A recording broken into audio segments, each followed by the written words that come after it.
All right, let's see. I don't know why I just minimized that. All right, good evening. I'm going to call this meeting of the Deep River Planning and Zoning Commission to order on November 17th, 2022 at 7:00 p.m. Do a roll call here. Mike Danello, Here. Fred Jordan. All right, Jonathan Kastner. Alan Parody. Here. Stan Reinheimer. Here. Marion Stay. Here. And Alex Strobel. I am here. Fantastic. I'm Tony Baldock. Looks like I'm going to seat Mike for Jonathan Kastner. That's it. So I'm going to need a motion. So I can make the motion if somebody will just, you hear me out for a second. So I need a motion to add preliminary discussion for 3-lot subdivision, 277 River Road as item C under new business. So moved, Thank you. or second, whatever. Thank you, Marion. Thank you for making that motion. Looking for a second. I'll second it. Thank you, Alex. Mike, Yes. Alan? Yep. And Stan. Yes. Fantastic. Thank you, guys. All right. So we're going to go on to item 2. This is the public hearing. Proposed text amendment to the Deep River zoning regulations, section 15.2, expansion of a non-conforming use. Applicant, the Scandinavian United Society. Is there someone here to go over this here? Anyone? Yeah, Tony, I'm here. I'm grabbing Randy right now. My name's Forrest Cox, Vice President of the Scandinavian Society. He's just getting here right now. No worries.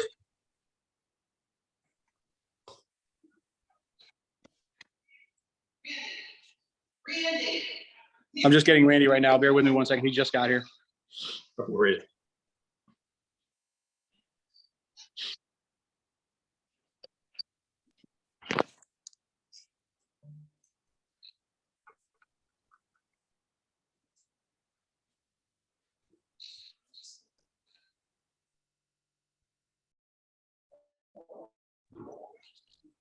Sorry, we're upstairs. We're upstairs. I'm just gonna rant. No worries. You gave me 2 seconds. I'm just gonna run through what I remember, and then you can go, hey, you're crazy, or there's some more to add to this. But these guys had come to us once before with a slightly different amendment for the zoning regulations, and we told them, we gave them kind of some feedback, and this is more of a direction we thought would be workable. So it looks like they've written something up here. Again, this is for an overall zone change, not just one specific site. Just in case anybody needs a little bit of background there. Randy's here now. Tony. Okay. All right, so I don't know if you guys heard me, if you want to add to that, or just kind of go over what you wrote here and. Well, basically, sorry, Randy speaking here. Basically, after the previous time, we decided that it would be smarter to go after the revision on the non-conforming uses, just because it would be just better overall, and safer for the town for obviously the reasons that everyone brought up last time. But besides that, we think this is the better approach at achieving what we're looking to do. And I think that's pretty much it from what we've added to those 2 sections there. Okay. Anybody from the commission have any comments or questions, or can I give these guys input? I got a couple questions. As it's written, the regulation change only pertains to the R30 zone. Is that the intent? Yeah, I mean, we're just looking to change it so we can do our expanding our area as it is now, seeing how we can't per any other regulation. Wait, Mr. Chairman? Mhm. Sorry, what was that statement, Alan? The way this is Yeah. written, The way it's written, the way the application is given, and the way the applicant just confirmed that the intent is that this only applies to the R30 moderate density zone. okay, so that's I'm not the sure way you've the had- amendment, that's not the way the amendment is written. If this text goes in, if you approve this text, it will apply to any use of any building that is non-conforming. There's nothing in the, the proposed 15.2.1, 15.2.2 that's zone specific, regardless of intent. Got it. I guess a follow-up question would be, what other existing non-conforming uses other than the applicant's own use would be affected by this text amendment?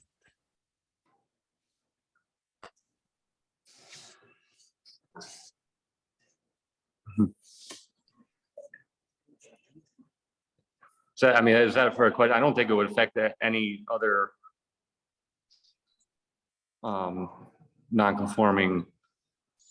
Well, apparently it would affect every other non-conforming use and would allow any non-conforming use to expand in the same way you're asking for yours to expand. That's way to specifically do ours. All right.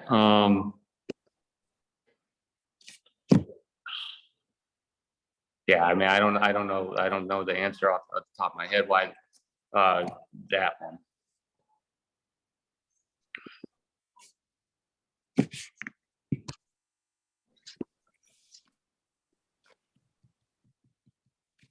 When you think of a small town, you could come up with something off the top of your head. Well, I think my point is we don't know all the non-conforming uses that we're allowing to expand by putting this regulation forward.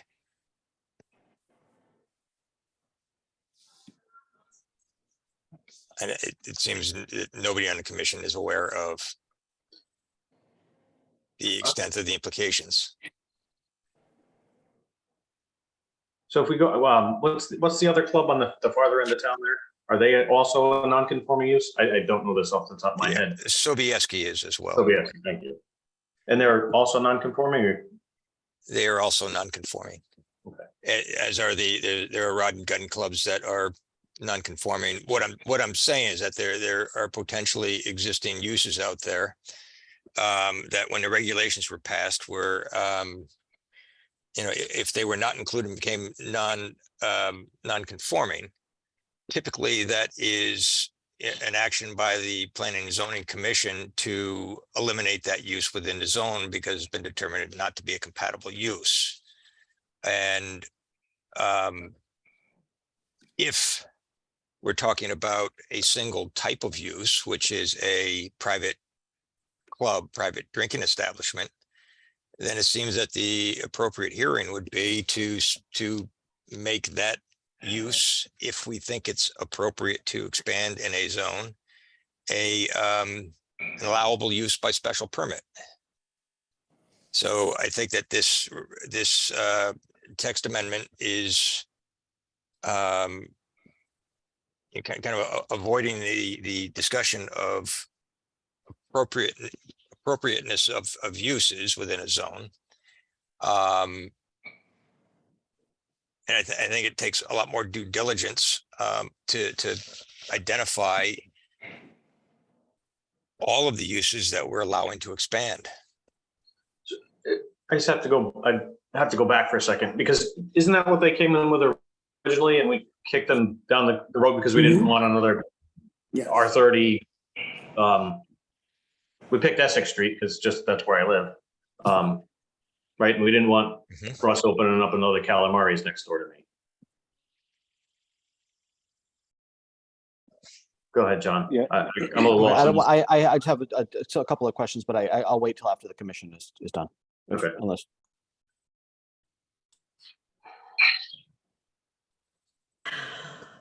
Unless they're done now, in which case. I think everybody's just trying to swallow how this would work, because I mean I can see on both sides of this. I mean, do you want? I think 30 is kind of a big expansion. you know, you don't want to try and eliminate some of the stuff that's been here for such a long time. But you also don't want something that, trying to pick something that, you know, you don't really want to expand. You know what was a good example, and we did kind of sidestep, is the motorcycle shop up in Winthrop. They came in, wasn't allowed use, but lo and behold, it had been a motorcycle shop much prior to that, under Wade's or whatever it's called now, the pizza place. So they would have, you know, something like that would be allowed, they would be allowed to expand. Anyway, that's my ramblings. Just trying to think this through. So if we had so for instance, if we had a pre-existing pharmaceutical manufacturing facility that was, you know, a small factory type operation that existed someplace, that would be permitted to be expanded in a residential zone. I'm saying hypothetically, I don't know if there is, I Yeah. just know that we have a history of manufacturing and light industry in town. Marion, you got your hand up? I'm gonna. Yeah, I can just say that the Historical Society, and I'm not representing them specifically, but we discovered that we are a non-conforming use in the Preservation Recreation Zone.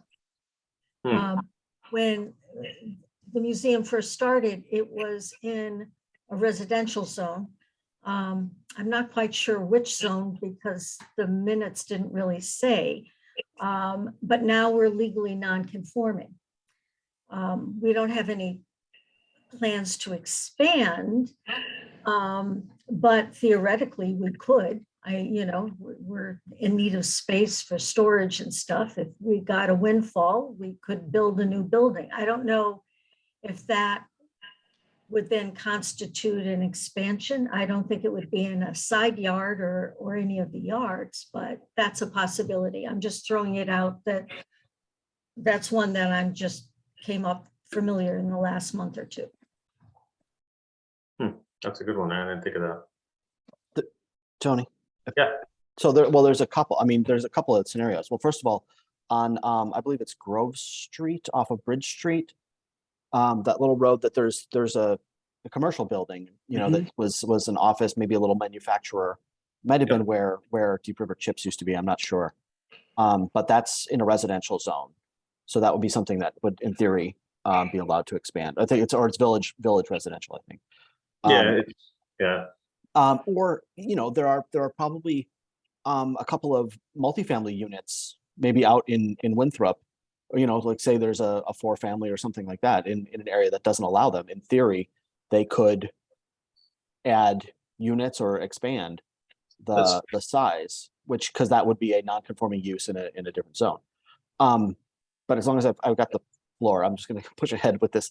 The 15.2.1 and it 15.2.2 I think probably ought to go, because the first one basically says if you want to expand up to 30%, you can do so with a special permit, and then the second one says if you want to expand beyond 30%, you need a special permit.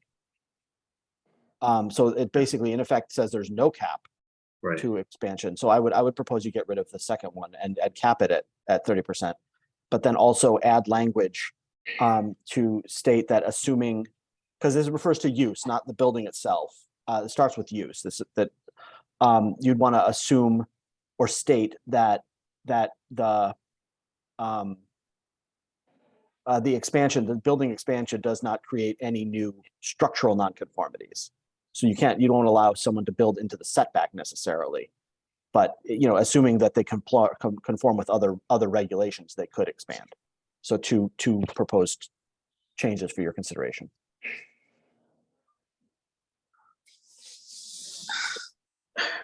I also, you know, to play devil's advocate for a second. So let's say they come in this year, expand. 3 years from now, can they expand again? I would say no, because refers to the gross floor area existing at the time of the adoption of these regs. So that's times 0. And Gotcha. that would be your measurement.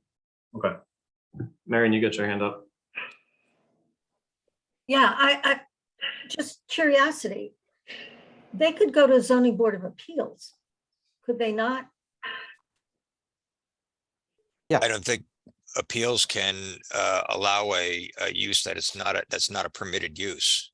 Sure, they But they can. could go for a building.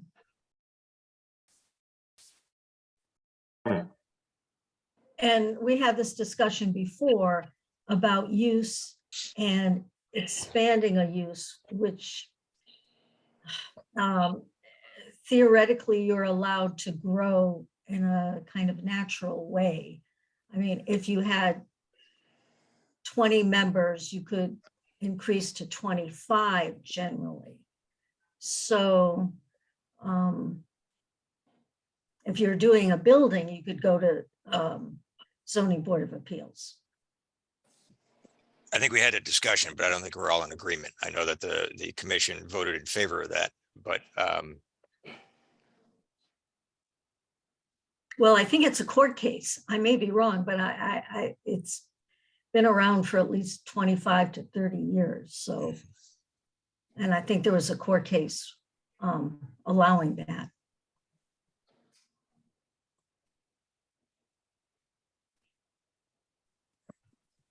But I guess ultimately, I think I'm in agreement with John. If there's just, I mean, this is a public hearing too. I mean, we're fishing a little bit here.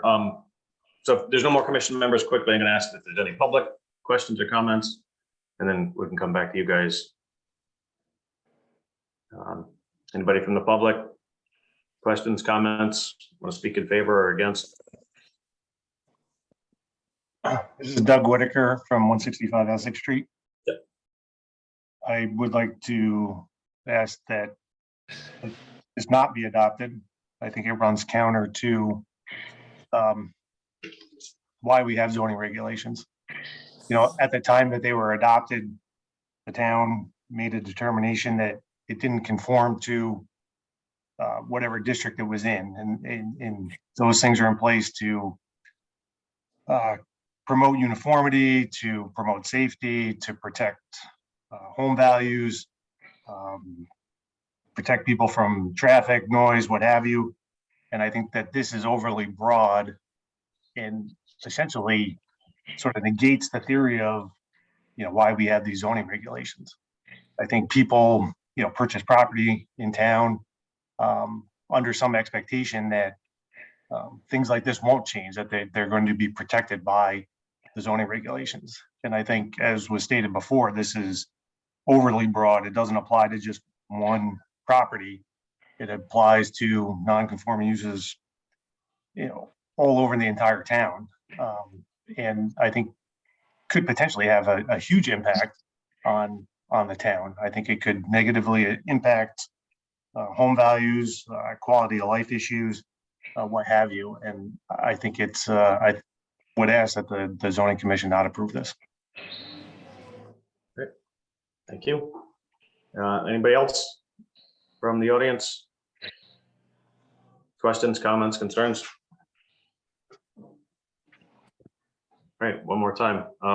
Anybody else from the audience in favor or against? Have any questions or comments? All right, gonna kick it back to you guys on the commission. You want to do with this, and if you have enough information just to close the public hearing? I mean, do you want more information? Want to continue this?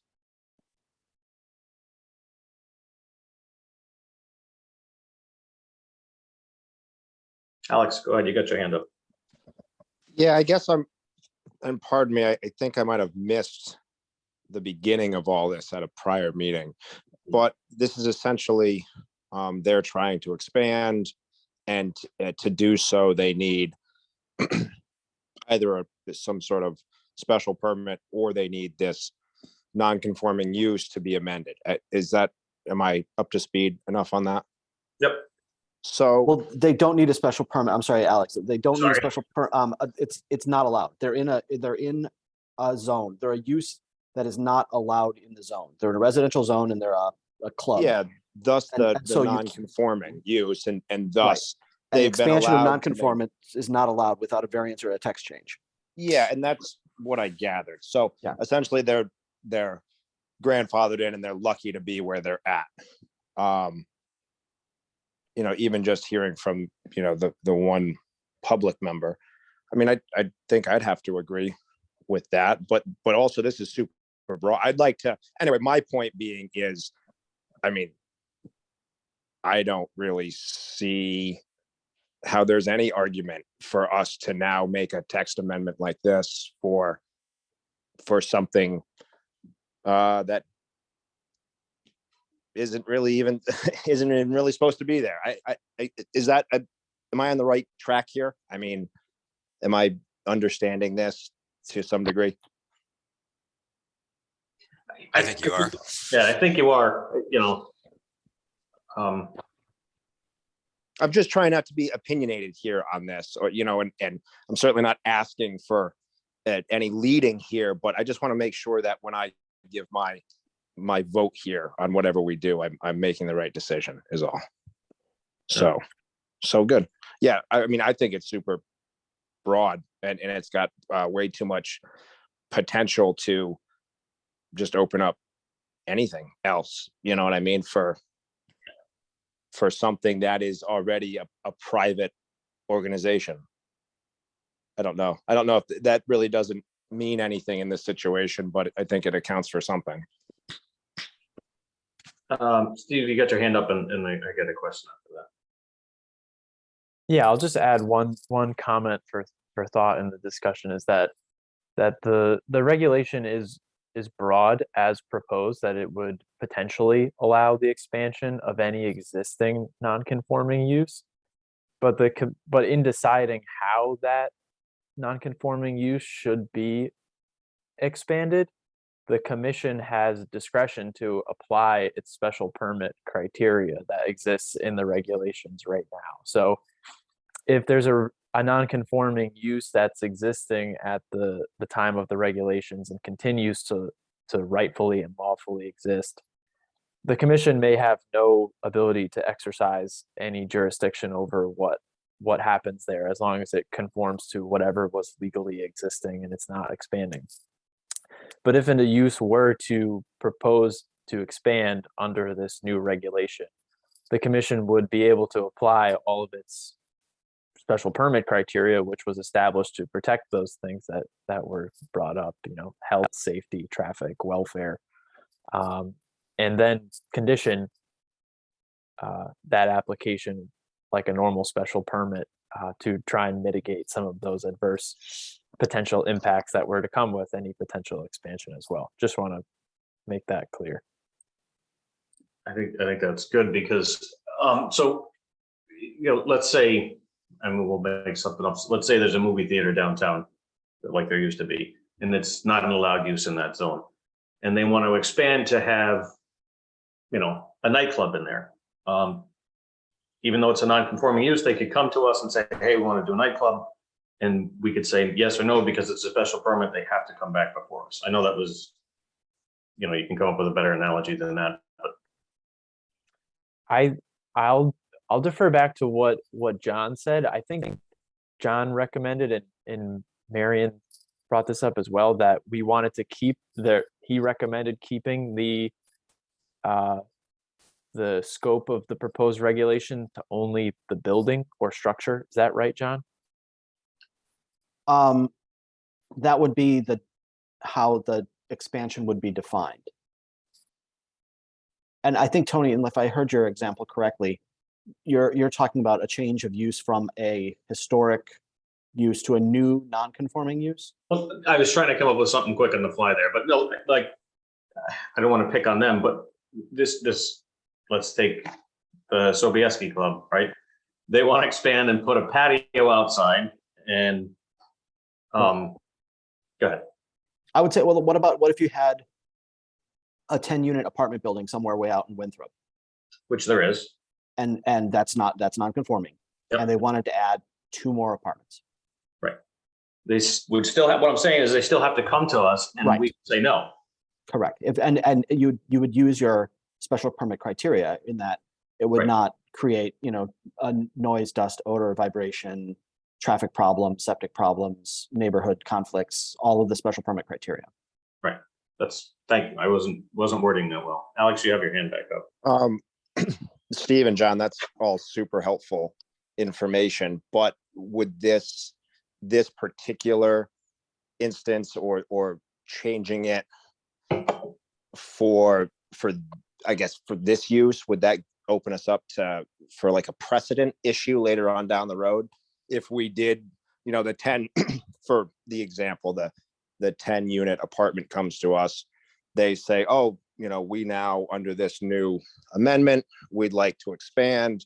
We say no for X, Y, and Z, but then, on zoning and appeals, they say, well, there's precedent from this other time you guys allowed it. I mean, does that matter in these instances or not?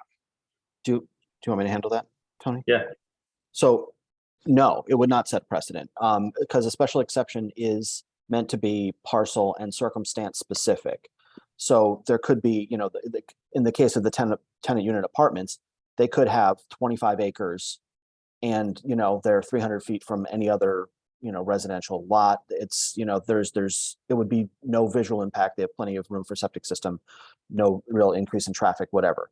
But if you had a very high intensity use, let's say that that commercial building on Grove Street, that's completely surrounded by relatively high density residential, and expanding 20% there, 30% there might create traffic problems, might create noise problems, might create some other, and I don't want to pick on that lot, but it's it's a very small lot amongst a lot of other residential properties, and the same sort of expansion might not be appropriate in that circumstance. So it needs, the special permit means case by case. Okay. Tony, Anybody else? do you know what parcel of property I'm talking about when I say the Grove I do. Street thing? Okay, I because you sort of had a quizzical look and I wasn't sure if you. Okay. No, sorry. No, I know the property you're talking about. But the Winthrop one, I keep thinking that's a great spot. Anyway, anybody else with more questions or other questions, or if not, we're looking for a motion just to close the public hearing portion of this. Can I make another comment? This is Doug Whitaker from 165 6th Street. Yep.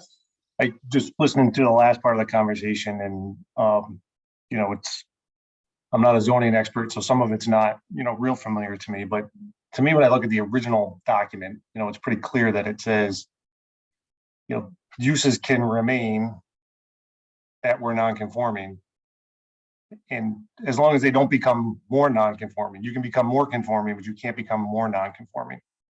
And to me, this discussion about, well, let's allow this special permit, we can put some conditions on it, to me feels like a change in, I guess, application or a change in theory to the zoning document.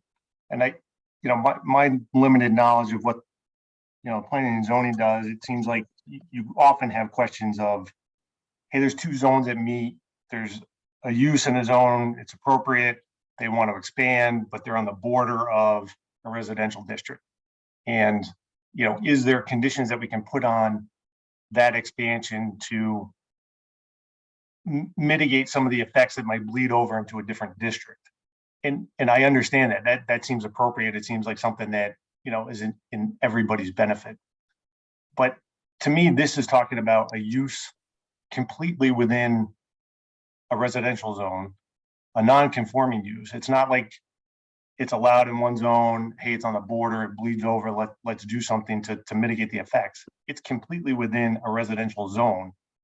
And we're saying essentially that we're going to, or possibly allow it, as long as we can put some special exemptions to it. And to me, that feels like it's completely different from what 15.2 was originally written as. 15.2 originally says, hey, you can continue doing what you're doing, no problem, or you can become more conforming. To me, looking at borders between zones, I can understand that there's some compromise there, but this is a use, a non-conforming use completely within one zone, a residential district. And I just think that, again, I would ask you not to approve it because I think it's overly broad and it's not appropriate for our town. Okay. Anybody else? I think I have to agree with Doug's perception of the original intent of 15.2, which was the protection of property owners within a zone from the expansion of uses that were, again, determined to be not appropriate in those zones. Again, if you look at research history of expansion of non-conforming uses, it clarifies that uses become non-conforming through the deliberate regulation change to eliminate that use. The use that existing use is protected to continue as it was. But we're in a situation now that 50 years after the regulations, 50 years after the regulations, we want to say, well, we should allow them to expand a little bit. That's growth. That's allowance of a use that was previously determined to be not part of the planned use or growth of that neighborhood. And anybody that has invested in that neighborhood since the passage of these regulations would be detrimentally affected, potentially. I think that the commission has a responsibility to protect the rights of the entire neighborhood over the rights of an individual property. And I think that that is the crux of what this discussion is about. I do want to add a little bit to that. I do agree with a great portion of that. The only problem is Marion brought up a great point. So if the intent of the regulations was to eliminate some of this stuff, we'd be eliminating the stone house because that's not an allowed use there either. And I don't think that was the intent of the regulation. Yeah, I think that was perhaps, again, one of those decisions by a zoning commission that didn't look at all of the implications of changing the regulations. And I suspect that that was a result of a zone change more than a regulation change. If I'm not mistaken, that was previously in a zone where it was a conforming use, and the zone changed and it made it a non-conforming use. Just like our middle school is a non-conforming use and not permitted to expand. It's these types of decisions where we don't know all of the implications and we think, oh, that could be a good idea. It's not going to affect anybody, but we don't know exactly what it's going to affect. We don't have a list of the non-conforming uses in town that this is going to potentially affect. All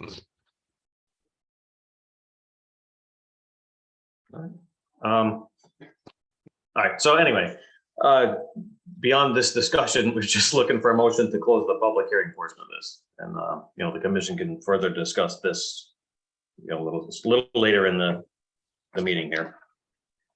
I'll make the motion to close the public hearing. Stan. Thank you, Stan. Go for a second. Anyone? Second. Thank you, Mike. Alan? Yes. Marion? Yes. And Alex? Yep. All right, thank you, guys.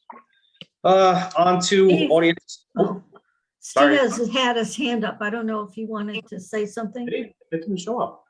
I'm all set. Thank you. Oh, okay. Sorry if I cut you off, Steve. I didn't realize. Anyway, item number 3, audience to citizens. Citizens may address the commission on items that are not listed on the agenda. Bob, you got your hand up?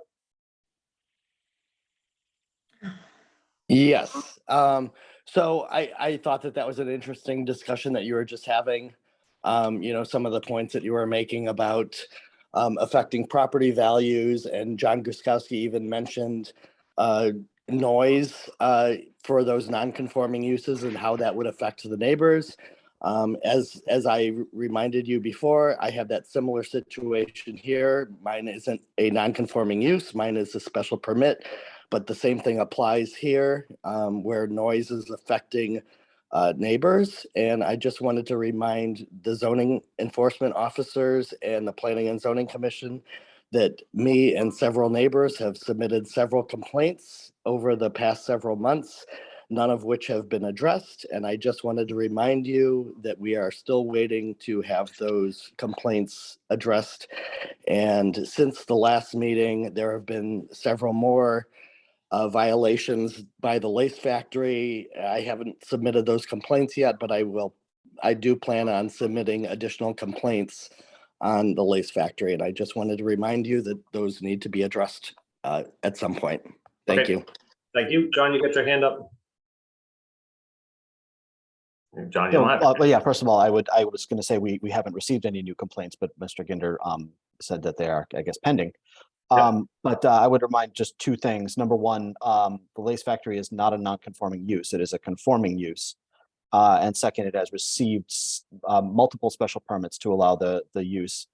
I'm not going to go any farther in discussing the specifics of the zoning enforcement at this point, but it is neither non-conforming nor lacking approvals. I did say that in my statement. You may have missed that, but I did say that. But they still need to abide by zoning regulations, and zoning regulations 5.3.2 and 5.3.3 are specifically the majority of the complaints that have been submitted. And they, even though they have a special permit, they still have to abide by 5.3.2 and 5.3.3. Thank you. Thank you. I guess you got your hand up. I do, thank you. First of all, I'd like to just respond that there have been no violations of any regulations. We work very hard to ensure that that's the case, using monitors to monitor the level of sound at the property line. Secondly, I'd like to indicate that while Mr. Ginder may in fact occasionally hear the Lace Factory, that does not mean that it is in violation of zoning regulations. The zoning regulations very clearly define a volume level at the property line. And we work very hard to ensure that those limits are not violated. He can complain all he wants to because he can hear it, but just because he hears it does not mean it's a violation. All right, thank you. Anyone else, audience of citizens? Mike, get your hand up. Yeah, Tony, I just have a different question. Regarding the zoning board. Yep. What's the proper procedure for alternates moving to regular members? So it's done through the selectman's office.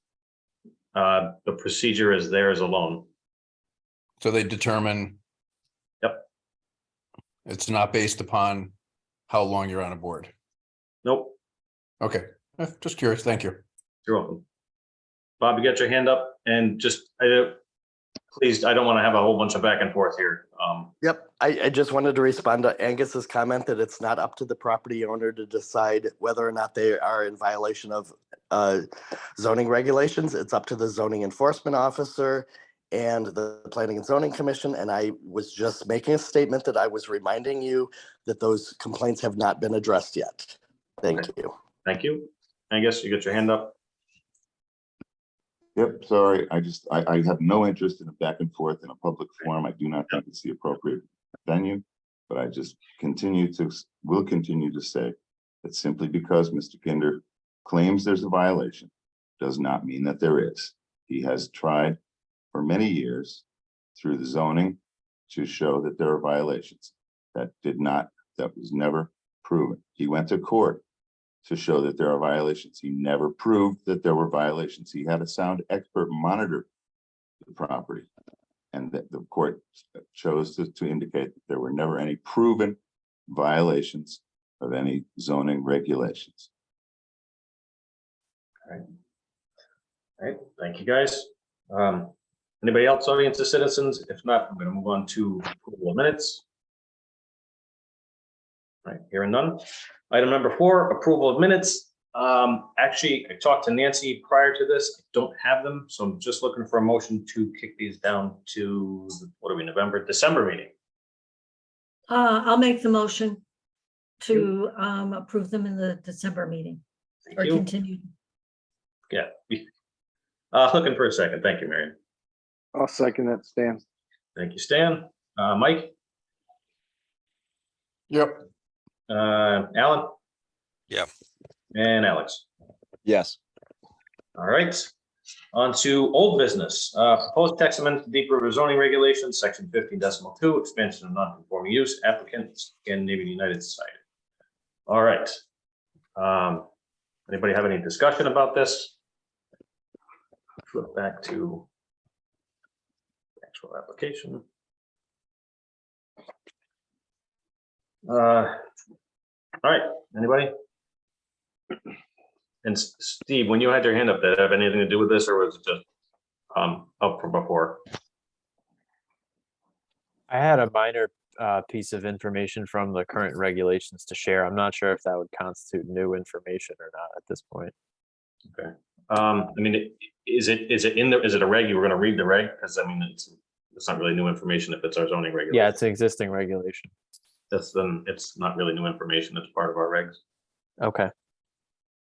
I wanted to point out that I did do some looking in the current regs, and there is a section that prohibits use variances that I believe when I read it would prohibit the expansion of a non-conforming use. Okay. So I'll need to read that section, but I mean, a use variance, generally speaking, is to establish a new use where something neither exists, does not exist, nor is allowed. And I think this circumstance is obviously the use exists.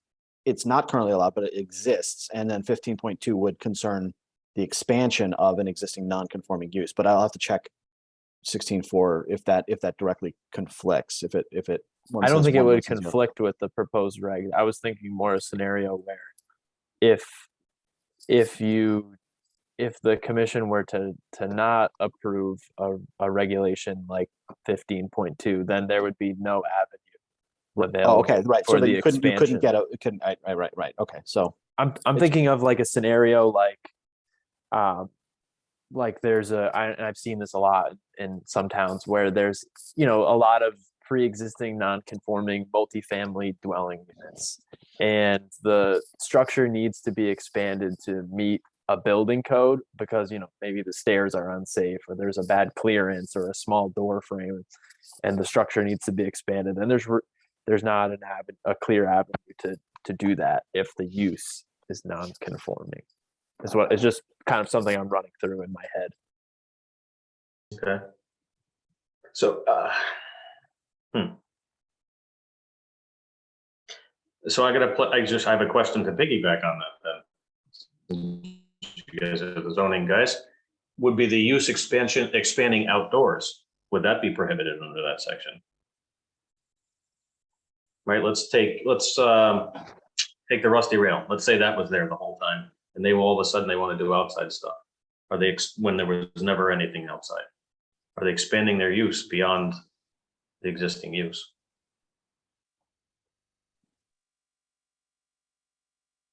So this regulation states provided the total area that have been the total area of such building or structure expansion. So to me, this refers to basically a structural expansion. However we define that. Okay. Definition of a structure right now, it says anything constructed or which is located on, above, or beneath the ground or water, except driveways, sidewalks, parking areas, curbing, and fences 6 feet or less, or fixed or floating objects primarily utilized or intended for navigational purposes. So patio is a structure.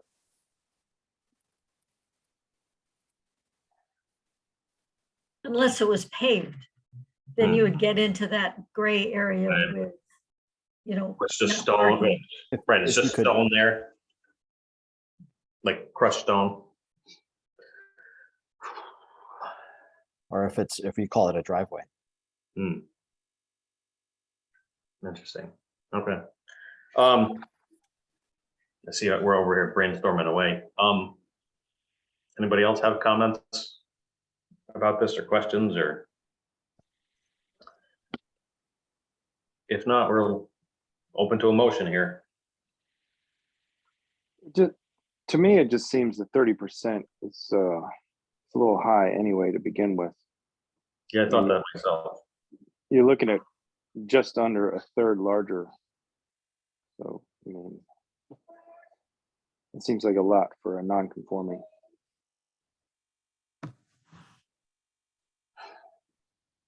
Anybody else? Oh, so by the time I get to doing the actual thing, it's hard. I agree that 30% seems a little high. But I also, and I understand Doug Whitaker's comments. But it just seems never to allow anything is unduly harsh. And I like the idea of a special permit.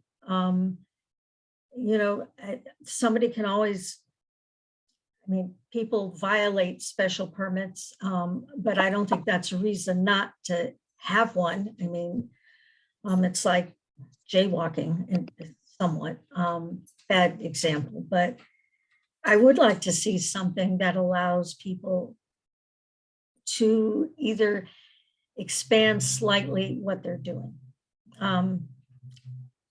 And I think the special permit might allow some restrictions.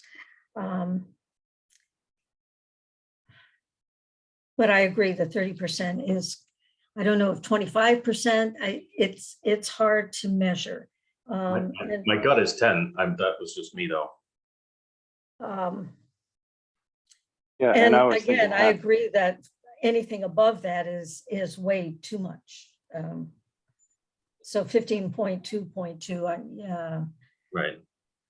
that seems way too much. I like the protection of the special permit, and I don't think that, Alan, you made a great point, and not every zoning decision is, the right decision. You take the Stone House, for example, you're right, they maybe overlooked that when they made the zone change. Did they? They clearly overlooked the school. Is this the right, is it allowing no expansion of older uses that have been here for just as long as the zoning or prior to the zoning regulations? Trying to do away with that is, I don't know. Was that the right decision? Anyway, I'm just rambling. Sorry, guys. Still need a motion. And then we can elaborate.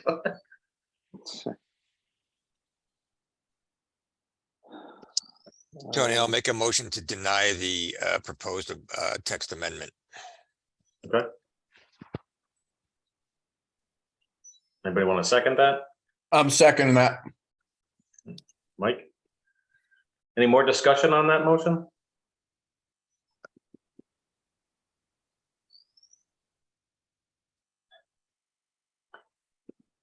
All right, I have a question for you, John. If you're still here. So if this motion to deny fails, is it automatically approved as is, or can we make a second motion? Say that again. If you, There's a denial on the floor. If the denial doesn't pass, is this passed as is, or can we make a different motion? no, you could make another motion. Okay. If you go through everybody. Yeah, I haven't gone through anybody stand. There's a denial on the floor. I didn't want to, if the denial failed, I didn't want this to be approved as is. So I was double checking that. Because what you can, as long as you think that there are ways to resolve the issue. Yep. If you leave the denial failing and do Yep. nothing else, then. Right. then- yeah, Okay. Right. Just making sure. Okay. Okay, any discussion on this motion? Anybody else? Okay, I can run through this. Alan, you made it, Mike seconded it. Stan, I'll say yes. okay. Marion,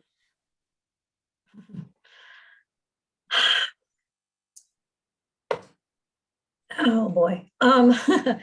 This is one that I'm on the fence with. Yeah. The only way, I guess I'm gonna vote yes on the denial, but with, I would just like to state, I think we should revisit it maybe as a commission, so the applicant doesn't have to keep coming back and see if we could modify the existing regulations somewhat. I agree with you. Alex, Yes. all right. Sorry, guys, it did not pass. All right, item 6, new business. Yeah, Preliminary dis- Hang on. Oh, sorry. So with my understanding that you just asked that question, now we could come back with a second motion right now and vote on that, or is this for another meeting? No, that just did that. We just voted on to deny this. So it is denied. Had that not, what I was worried about was them not getting done and then them just having exactly what's on the screen go through. But it was denied. So, but to Marion's point is we should revisit this as a commission instead of having them come back and us flail at it and then them try and write what we're thinking and vice versa. Yes, I would be totally up for that with a lower percentage for sure. Yeah, I agree. Talking about that. All right. Item 6, new business, preliminary discussion, proposed subdivision, 22 Kelsey Hill Road, owner Sean and Jennifer Scott. Is it an applicant here? Would like to give us a rundown on this? Yes, All right, my name is Gene Robita. I'm a engineer working for Robita Engineering out of Chester, Connecticut. The property map shows 22 Kelsey Hill Road, which is a 23.96 acre parcel off Kelsey Hill Road. It's owned by Jennifer and Sean Scott. Background on the site for approvals, we received approval from the Connecticut River Area Health District for the site plan. And we've also received approval from the Deep River Inland Wetland Commission at their October meeting. okay, I can go over the site itself. It's bounded by the south by Kelsey Hill Road. On the western side by Route 9, the northbound lane of Route 9. And on the eastern side by homes located on Sylvan Terrace. And to the north is a wooded area that is part of owned by the Les Chapelles. I don't mean to cut you off. Would it be easier for me to co-host so you can flip through stuff, or is this fine as is? I'm sorry? Do you want me to make you a co-host so you can flip through the plans, or is just leaving this up on the screen fine? This screen is fine. Okay, When I get to you can flip to the second one okay, and I can explain that a little better. No, that one right there. Okay. Again, you see Kelsey Hill Road to the south. There's a pond in front of the property and an existing house. And the proposed subdivision splits off the house with 1.7 acres. And the remaining parcel is, I think, 22.5 acres. Sean and Jennifer wish to subdivide it because they want to build their retirement home on the lot. There was an approval for a barn to be built about 7 years ago, and it was built. They received inland wetland approval and zoning approval. There's an existing driveway leading to the barn and with an existing electrical also. There's minimal disturbance. The only disturbance would be for the construction of a house, which is going to be a house on slab, and the septic system installation. This property, there was a lot split off this property in the mid-70s. It's the property to the southwest of the corner. Down there, yes. That was a free split in the mid-70s. And I had questions about the open space. Mhm. If we go back to page 1, the large scale. Mhm. The property can't be accessed by Route 9, and the homes located along Sylvan Terrace, there's no access. And then the wooded area to the north doesn't really provide access for any, if that area was proposed as open space. Really, the only access is on Kelsey Hill Road, and it'd be through 2 residences. So I know you have in your zoning regs, a fee in lieu of open space. And that, I guess the proceduralness of doing that, or I wonder what the commission's thoughts were on that. So I just went through this with John Jaskowski in a separate town, and they ran through this quite well, and he has the logistics on this. So he'll have to correct me if I'm wrong here, but I believe it's 10% of the assessed value of the property as it sits on the latest assessor's card. So, and he'll have more about that. I did have one question for you. I see he's clearly in a debate there with somebody else. I did have one question. I know that it's close to the intersection. Sorry about that, Tony. I'm here. Don't worry about it. You look like you're having a good time. I know this is close to the intersection with Main Street, and there's water down there. Are we within 1,000 feet? If we are not, because this is a third lot in the subdivision, you're required to have fire protection. And I was thinking the other way out of this, if you're not within that, is to use the pond. And if you just get a letter from the fire department saying that the pond is acceptable for fire suppression through them, if that made, sorry, I didn't mean to have that sentence run on for so long. John, he asked about fee in lieu of open space. Yeah. And I know you and I went over that in Clinton with the 10%, the assessed value and all that stuff. Your memory is a lot better than mine. So if you would give him. So I mean, fee in lieu, the state statute allows up to a 10% fee in lieu of open space. And that 10% is based on fair market value of the land pre-development. And so either, the statute says either the applicant and the commission can decide on a neutral third-party appraiser to determine what that value is, or in recent cases of other applications in towns we've dealt with, we use the most recent assessment as the value, and it's the value of the land versus the value of the structure, if there's a structure on it. And that's the value that's on the field card? Correct. Okay.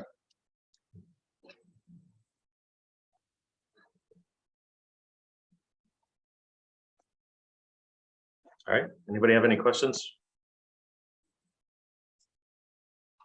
Comments, concerns? You have any more for us?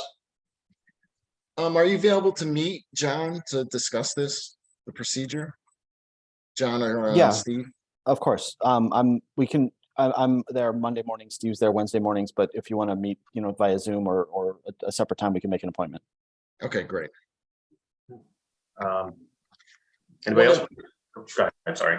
I have another question. I have on the plans and have this entitled the minor subdivision. And I think the commission has to decide whether it's a minor subdivision. Oh, someday that'll get changed.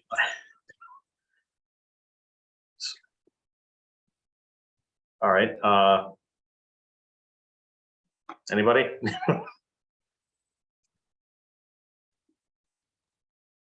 I see Marion smiling in the background. She must be looking through the regs real quick. I can read it for you if you want. I got it up. Give me 1 second. Mike has his hand up. No, I think, I think Steve's gonna give me my Okay. answer. All right. Definition of a minor subdivision in Deep Thank you. River. I believe it's less than 5 lots and the commission can waive most of the requirements. But if Steve has it in front of him, Yeah, it's 2.2.2. If you want me to read, I can read. Any subdivision containing not more than 5 lots, all of which front on or are directly accessible from an existing public street, which in the opinion of the commission, does not involve any appreciable physical change to the land or subdivision improvements, which would require a major subdivision application. seems pretty minor to me. I mean, it's just the house, the driveway's already there, And it's accessible. Yeah. I think the only thing would be, you know, to establish the open space. And it seems like a minor subdivision as well. I would just say if they wanted to expand into that other area, and it's so hard to see at this scale, that may constitute a different type of subdivision. But if they want to keep it that, I don't know, what is it, 20 acres or close to 20 acres, the Yeah. second lot? 22 acres. Okay, yeah, if they were to do if they wanted to do another subdivision after this one, it'd be a re-subdivision. right. Public hearing, and they would have to go back to wetlands, yada, yada, yada. I agree with Marion that it's a minor subdivision, but I don't know how the rest of you guys feel. And they, Tony, it would be, in my opinion, it's a minor subdivision. okay. The, for procedure, I think we're gonna have to check with everybody. Mike? I agree, minor subdivision. All right, we got Alan already. Stan? Yeah, I totally agree. Okay, and Alex? Yeah, it seems that way. I agree. All right. You guys, if you have any more questions for us, or if not, looks like you're set up to meet with John. Yeah, I don't have any more questions. Okay, fantastic. All righty. Somehow I opened up a new window, huh? All right, new business. Well, we look forward to seeing you in the future. Anyway, new business item B, meeting schedule, planning and zoning, and the joint commission meetings for 2023. Oh. Oh, okay. I'm sorry. So I guess we'll start with the regular planning and zoning. Why is the Zoom not working on this thing? Tony, did you add me to the agenda? I do. You're item C. Okay, Sorry, I don't want to jockey the whole thing around, so I just put you in the simple spot, which is right after this. oh, I'm sorry. No Okay. worries. Okay, you guys have in front of you the schedule for January 2023 through January 2024. You guys had a chance to look at this. Any comments? If not, go ahead, Mary. No. Any chance to change the Thursday, December 21st date to maybe a week before? It's just very close to. Yes, to the week before. Be the I 14th. didn't check the calendar, but Well, Christmas is the 25th. Let's see. The following, instead of That'll be the 14th. yeah, that's not a great day for me, but I will make that happen. If everybody else is all right with the 14th. And I'm neither here nor there. I have a conflict, but you know, You look for conflict, don't you? That's what the hand waving was all about. Mhm. I thought so. Anybody else? Comments? I think Marion made the motion to approve this with the change. That's what that was, right?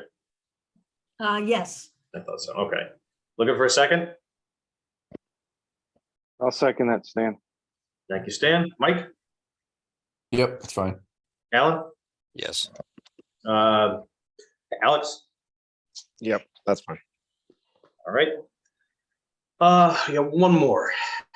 And we got the joint meeting schedule for 2023. Everybody have a chance to look at this? Going to make an EDC comment here, but I won't. I make a motion to approve Thank you. Looking for a second. the schedule. Second, Thank you, Mike. Alan, Yes. Stan, Yes. and Alex. Yes. Thank you, guys. All right, moving on to item C, preliminary discussion of 3-lot subdivision, 277 River Road. Mr. Doan, I know you're here. Thank you very much for adding me to the agenda. I appreciate it. The Boyds have a piece of property that's on the corner of River Road and Doan Road. And they have two houses on the property that fronts on Doan Road. And they have a 12-acre parcel that's on River Road. The parcel, actually, Tony, can I share a screen? Yeah, you better. My internet just gave me a bunch of lip saying that it was unstable, so. And you want to share your screen, I will stop. You should be co-host.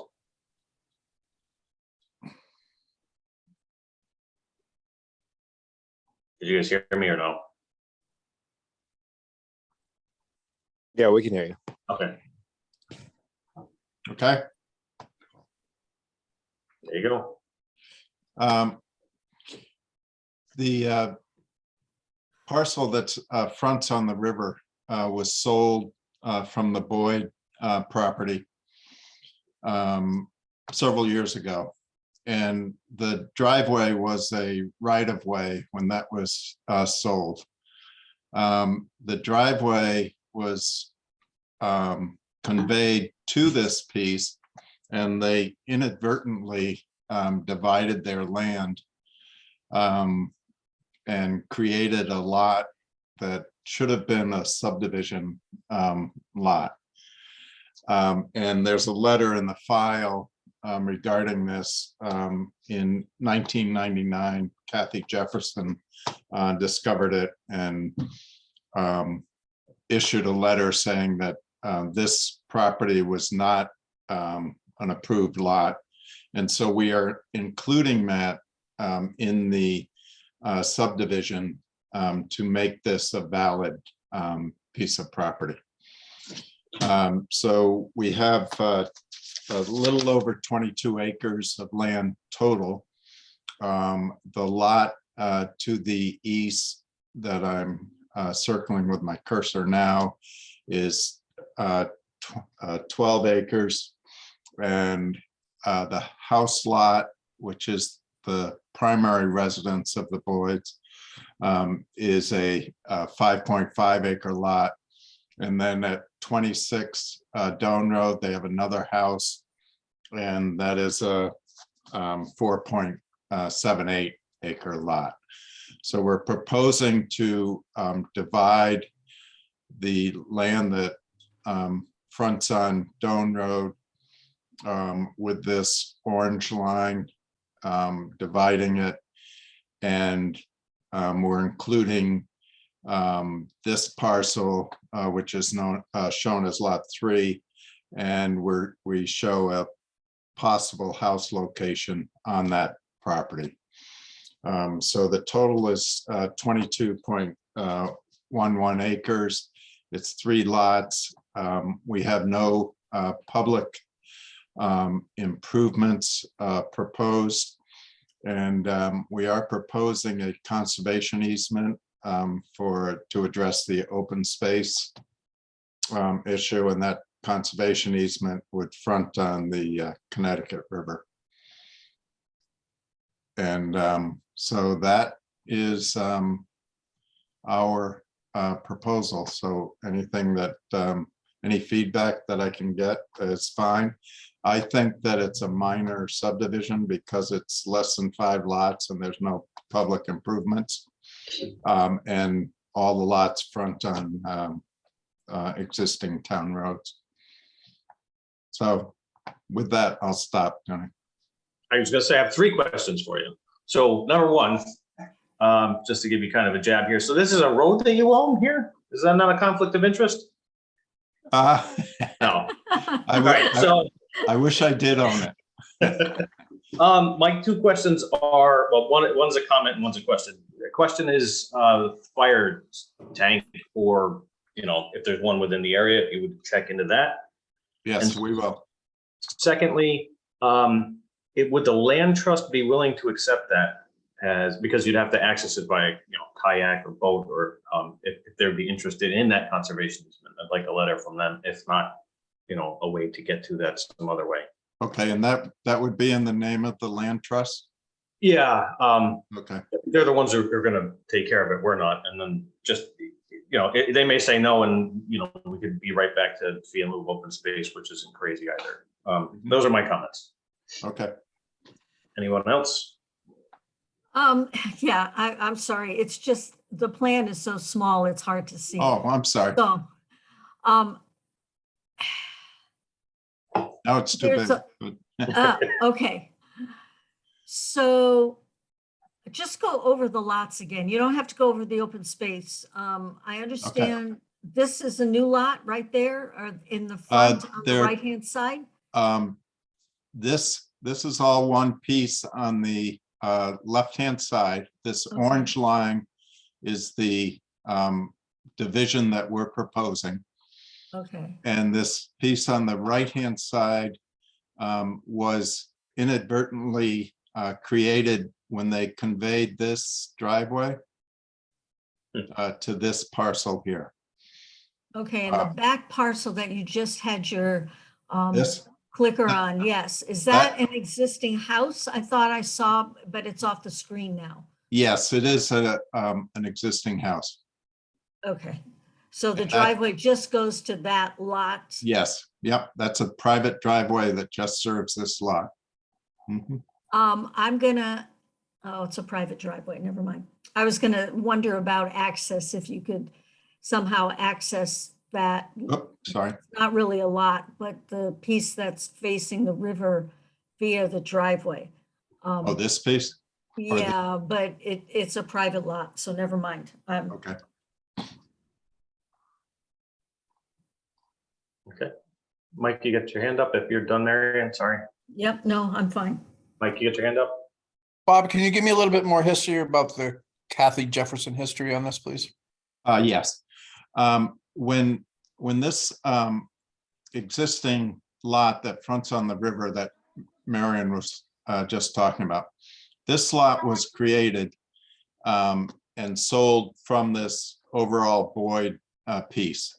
And when that was sold, this was a right-of-way, a driveway access. And that meant that all of this was one piece of property. The owner of this wanted to own their own driveway, so they bought the driveway from the Boyds. And what that did was inadvertently created this lot on the right. It separated the parcels. And that was deemed, it should have been a subdivision, and it was not. And so Kathy Jefferson recognized that and put a letter in the file that these were not to be, I actually have the letter, but this was her letter that she put in the file. And it was to Mr. Boyd in 1999. And it just identified that the lots were not legal zoning lots, as she referred to them. And so we're trying to make them legal zoning lots at this time, and we have to do it by subdivision. Okay, Where did that back lot get frontage? Or was that, this lot, yeah, yes. by this driveway. Okay, so that lot was in a sense not part of a subdivision. No, this was a free split. Okay, all right.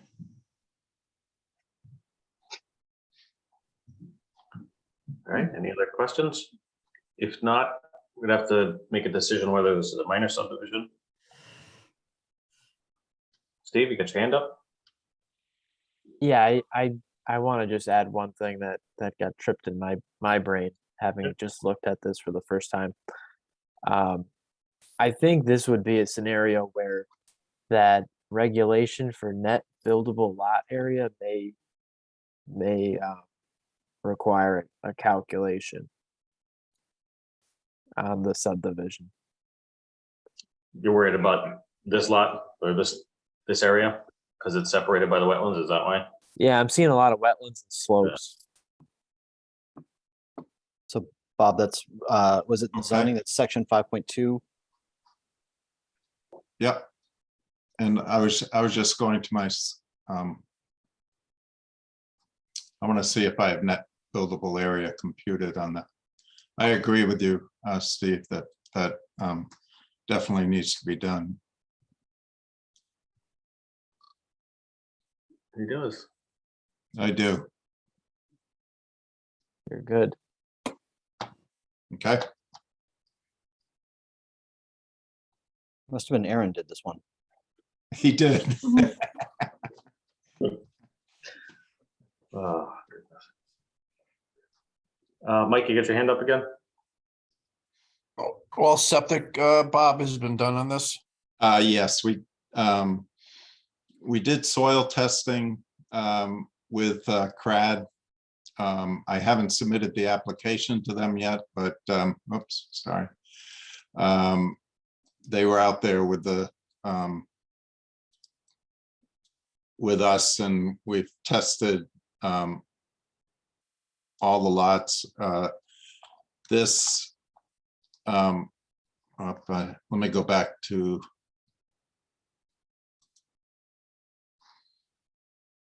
this lot. We have we tested, you can see the 3 tests, and I have the system in this area.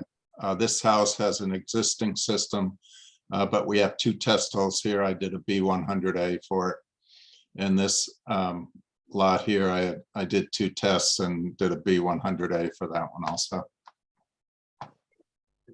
So Bob, just school me on, when you do because of the amount of wetlands on these 3 lots, when they do the perk tests, are they based upon the number of bathrooms or the size of the home?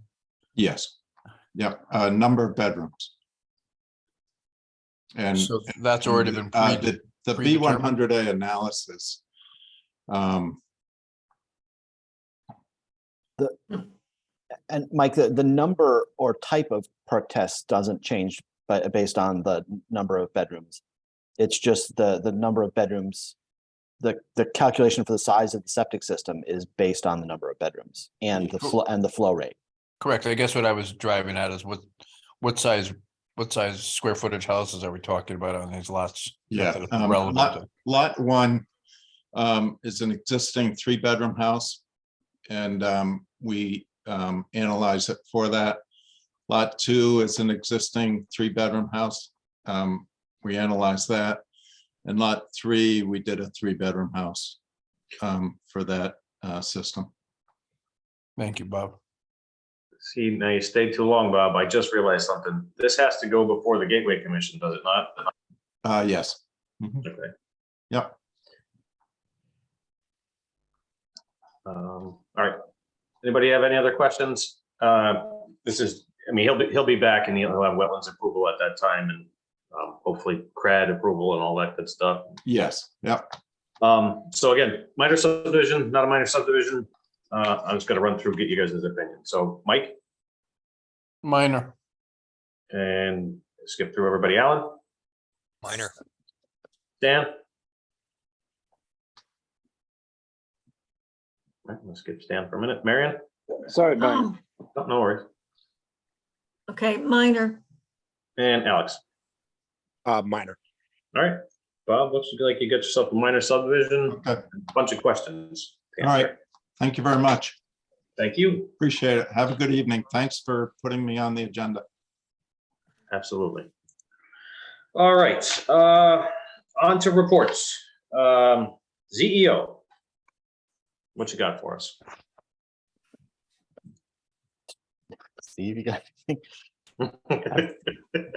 I have nothing That's good, right? significant to add. I think we're anticipating an appeal for a ZBA application.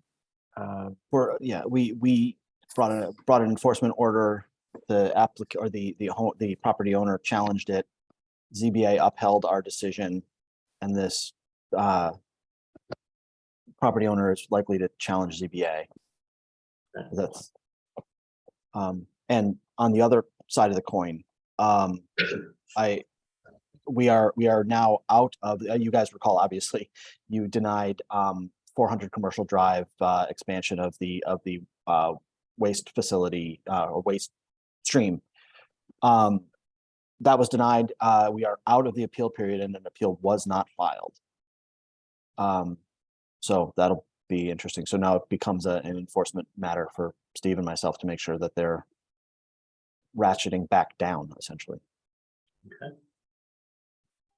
And I'm happy to report that we're continuing to make some forward progress on some of the steep grant town hall investments. The steep grant that was received about almost 2 years ago now, late 2020, early 2021. We have new town hall computers, which is awesome, and are moving forward on some of the other technology phases. Fantastic. Steve? He's just applauding. That was my applaud. Applaud. I'm sorry. I just saw the hand go up. It's like, oh, that's fantastic. Yeah, I would applaud too. All right, not to cut you guys short, but if it's everything, I'm gonna. All Carry right, on. Marion, POCD.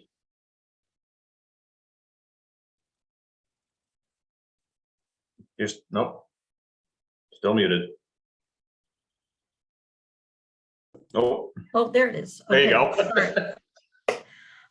We had a meeting. John basically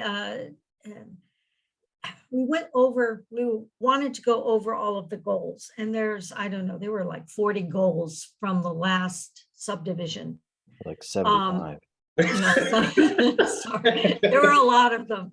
Yeah. And rather than go over each one, I can't remember her name now. I think it was Lisa, wondered if we could do some kind of a check off to make it a little bit easier. And John developed I can't remember what it's called, but a survey. And so we all filled that out, hopefully. And we'll have the results for the next meeting, which is December 7th. We went over the what do you call it? Vision statement. The vision statement, thank you. I wasn't prepared to do this, so my brain just kind of stopped. And modified that a bit. And so we'll be looking again at that, the modification on December 7th. And looking at what the results of the survey led. And that was just to get a feeling of which goals were still appropriate, and if anybody had any feeling about ditching some of the goals, that type of thing. And then we'll just proceed. We'll probably look at the goals a lot more carefully after this. questions, I guess? We've committed to just an hour from 6 to 7, so we are somewhat limited with time, but everybody, well, most people felt comfortable with the 6 o'clock.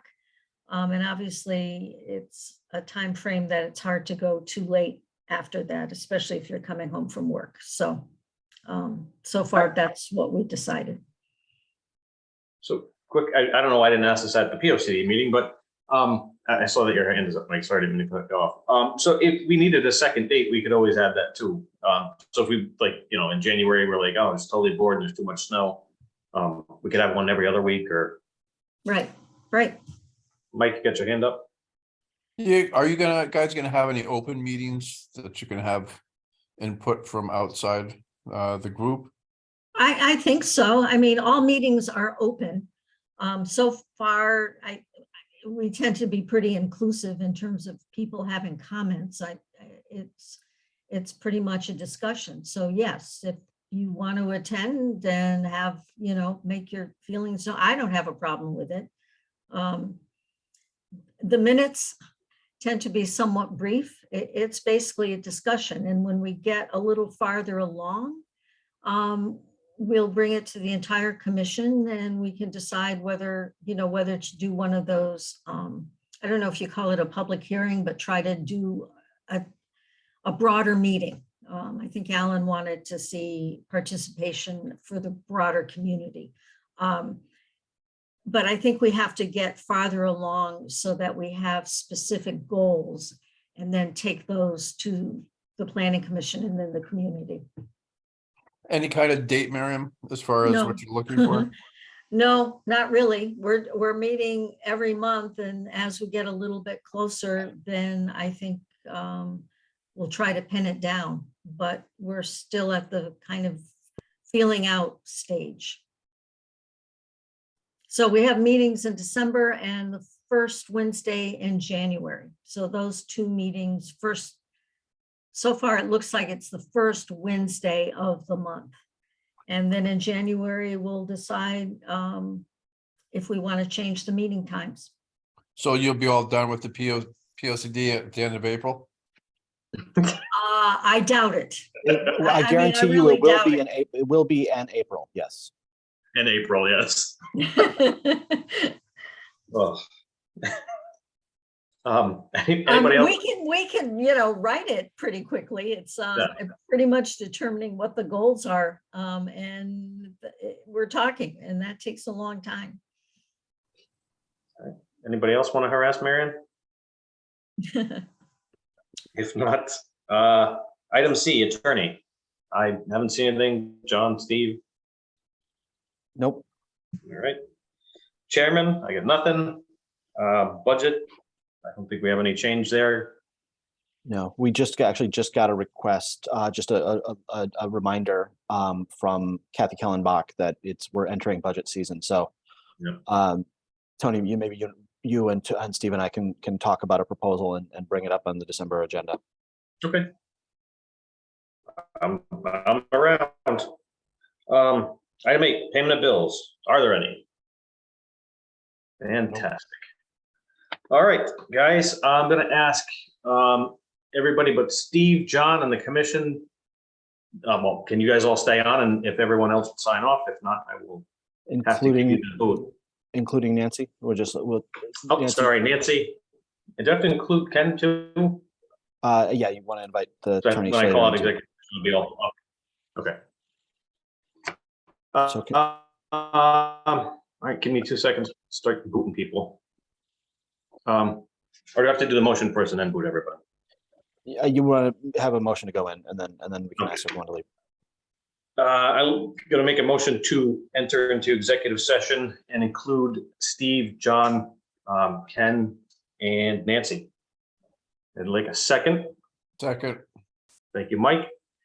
Alan? Yes. Dan? Yes. Marion? Yes. And Alex? Yeah.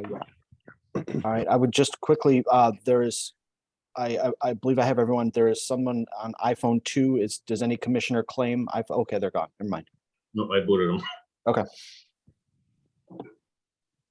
Okay. I'm just going through it one more time. Okay, we're all good. And there's a waiting room, so if anybody tries to sign in, I'll get into that. You can probably stop sharing your screen. Stop recording. I gotta hit the stop recording too. Somewhere. Tony, you have an Alex and an Alexander. All right, we leave an executive session. There was no motions made. I think I have to make that statement, right? Yeah, no actions taken. No actions taken. That was what I was looking for. Thank you. Thank you, John. And with that being said, I'm looking for a motion to adjourn. Nobody ever wants to make this motion. I'll make the motion, adjourn. Stan. Second. I think Stan beat you and then Mike. So Okay, whatever. Ellen, how about this? All in favor? Aye. Aye. Aye. Me. Guys, thank you and have a good night.